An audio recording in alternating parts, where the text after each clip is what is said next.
Okay, today we're going to work on a camera raw file. This is a Canon camera raw file CR2, and we find it here in our Lightroom library.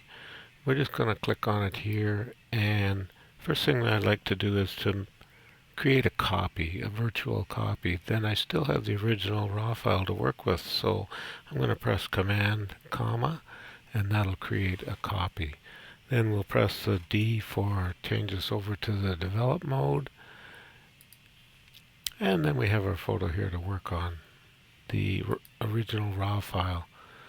I like to start at the camera calibration, which is, it's picked up by Lightroom from your camera. Usually Lightroom goes to their default as Adobe Standard. I like to adjust it according to the camera that I used. In this case, it's a 5D Mark II, and you can try out the landscape. Try out any one of these ones depending on the shooting situation. I think that faithful is probably going to be the best in this particular situation. Landscape is quite good for the outdoors. It brightens up the blues and the greens, and faithful is, well, exactly what it says, faithful. We might want to boost up the red primary a little bit and maybe a little bit on the blue. Normally I don't do too much there.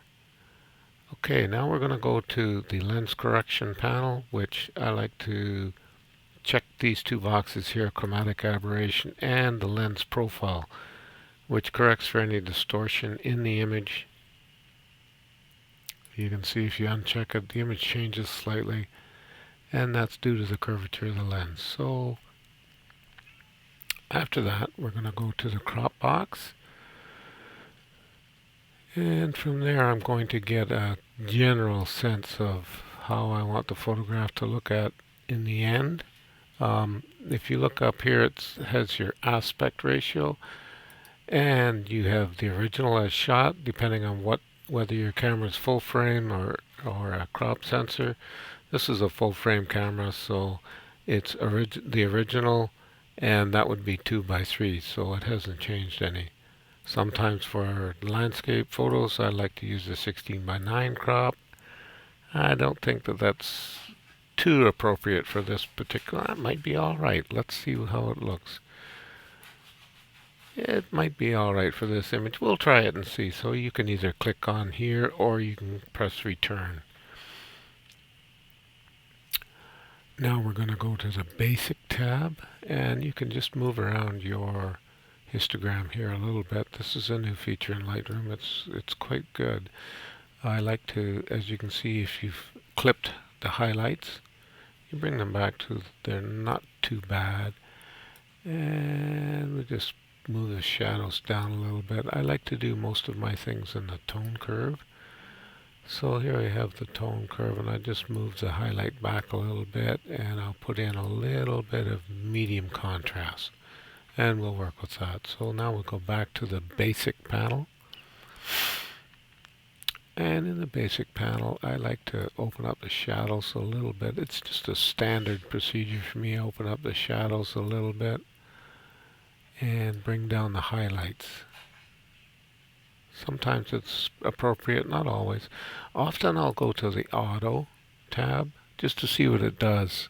Sometimes it's a good starting point. In this case, we'll stick with what we had before.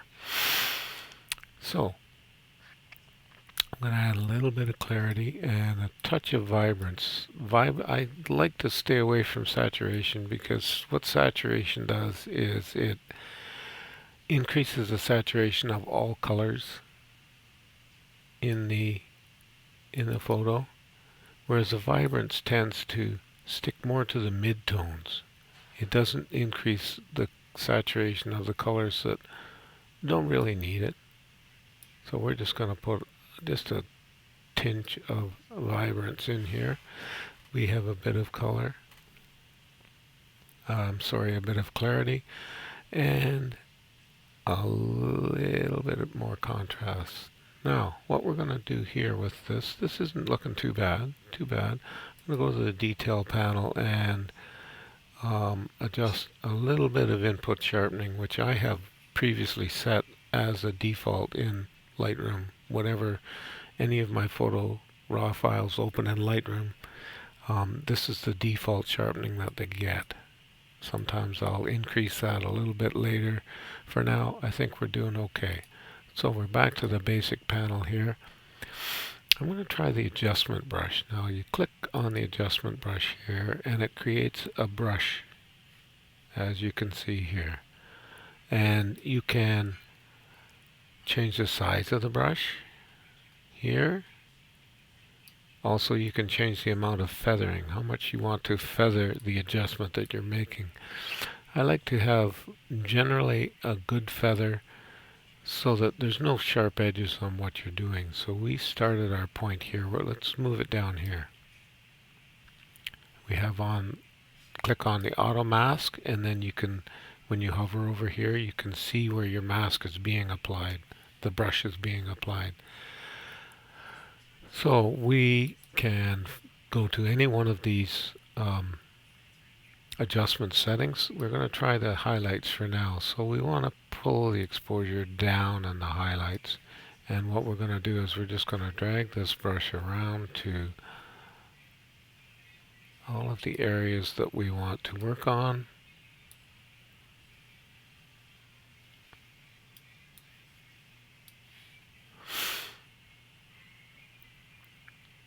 And we're going to make a little bit more exposure, concentration.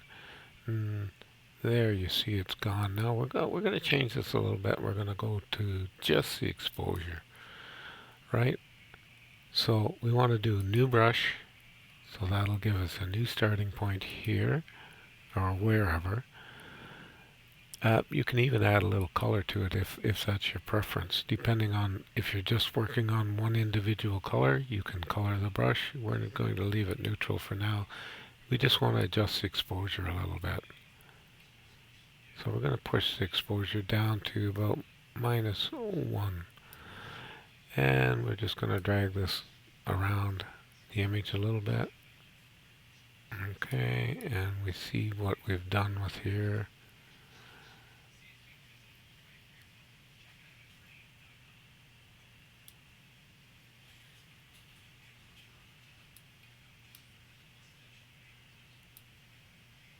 And there we go. We've darkened it up a little bit. Now if you hover over here, you can see where your mask is. With this one, it shows up in red. You can see where the mask is. Okay, that's enough for now.